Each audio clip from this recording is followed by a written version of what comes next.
बिस्बो को सब्सक्राइब करें और इस बेल आइकन को दबाएं और घिसी पिटी खबरों को देखें मजेदार कहानियों में।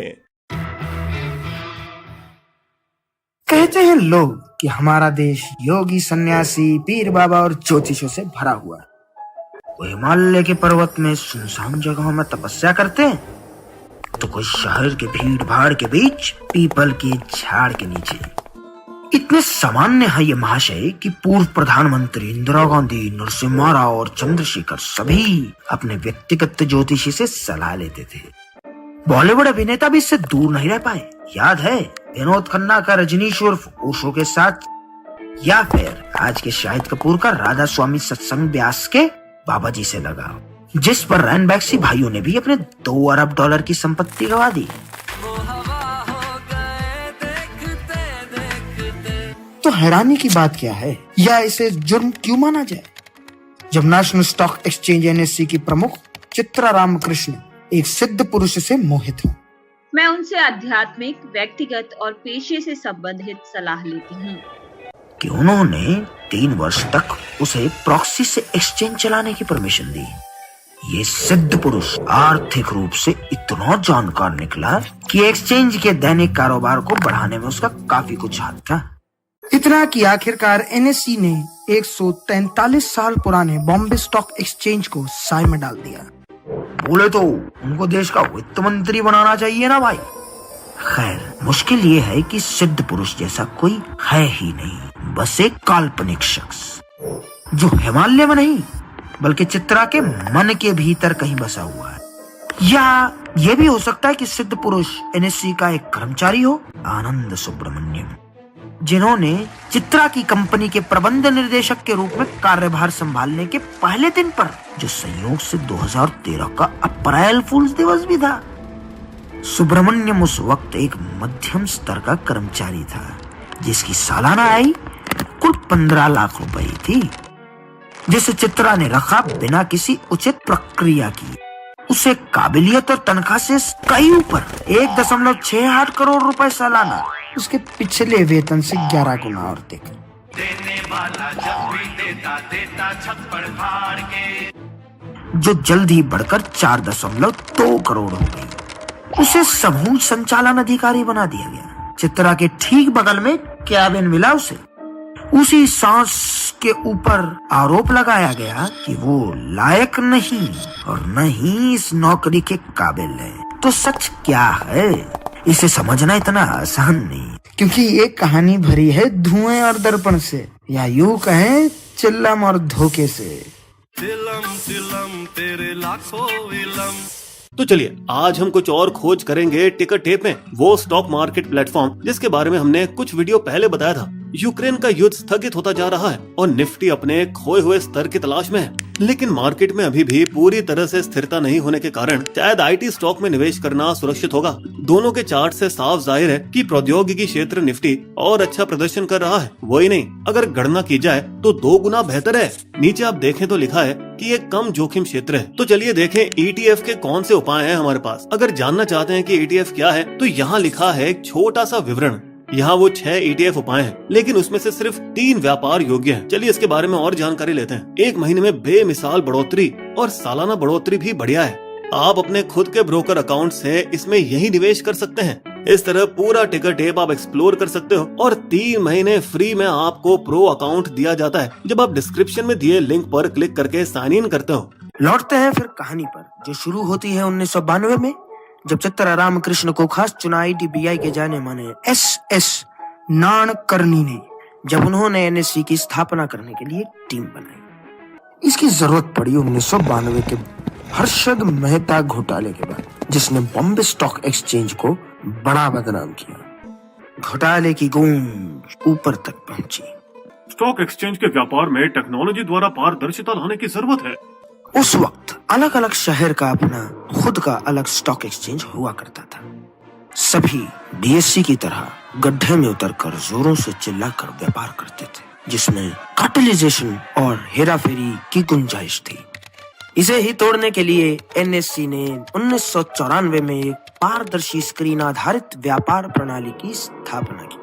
सेबी का आदेश कि सभी एक्सचेंजेस में व्यापार कंप्यूटर से हो, कम मात्रा में व्यापार करने वाले एक्सचेंजेसों की खत्म कर दिया जाए, बीएसई को छोड़कर।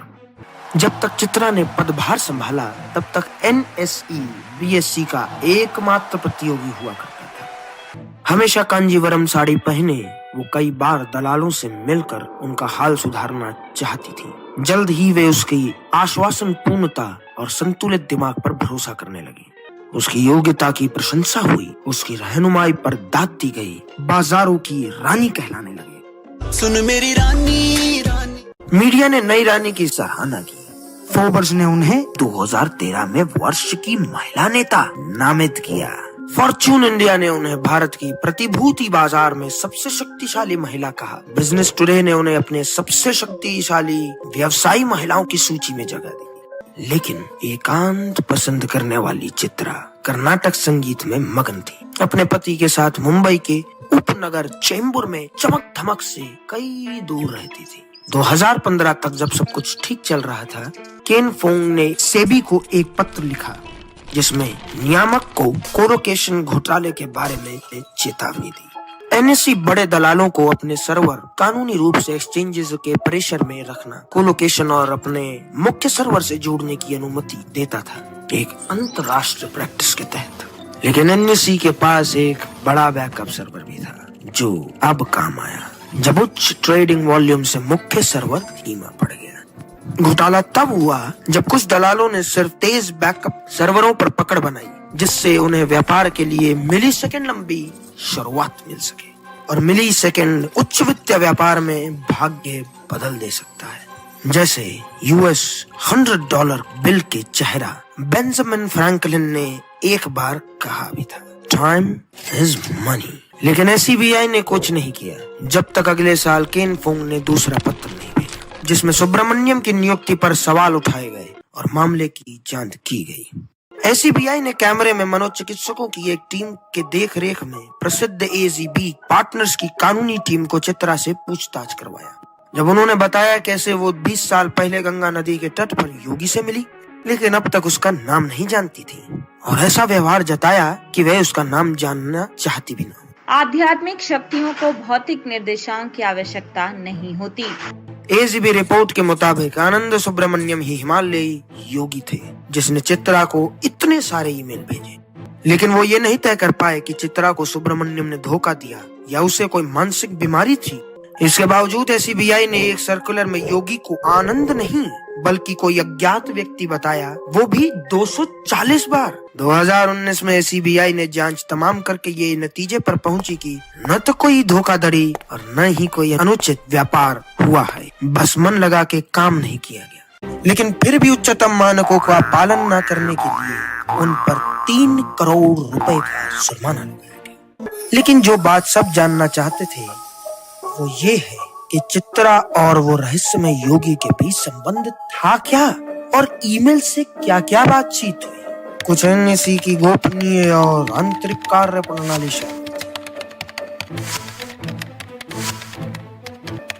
कुछ स्वभाव से व्यक्तिगत थे। आज तुम बड़ी अच्छी लग रही हो और खूबसूरत लगने के लिए अपने बालों को यूं बांधो। धन्यवाद मेरी शिरोमणि। क्या मैंने जो तमिल भक्ति गीत सुझाया थे वो सुने? हाँ, आध्यात्मिक आनंद महसूस हुआ। कथित तौर पर जब एनएसई के सीटीओ संस्कर्षण बनर्जी ने देखा कि यह बाहरी व्यक्ति का ईमेल सिस्टम में घुसपैठ हुआ है। चित्रा जी आइए, ये देखिए। योगी का ईमेल आने दीजिए, उसे ब्लॉक मत करना। मगर जांच के अफवाहों के दौरान जब उन्हें लगा कि उन्हें बर्खास्त कर दिया जा सकता है, तो चित्रा ने दिसंबर 2016 में चालाकी से अपना इस्तीफा दे दिया। 2 महीने पहले आनंद सुब्रमण्यम ने भी लिंक्डइन और अन्य सोशल मीडिया से अपने डिजिटल निशानों को पूरी तरह से डिलीट कर दिया।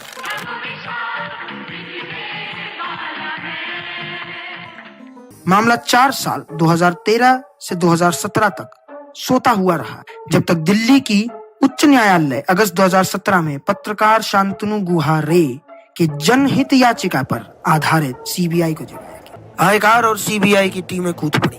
दोनों के खिलाफ लुकआउट नोटिस भेजा गया जब विपक्षी दल और मीडिया ने हंगामा मचाया।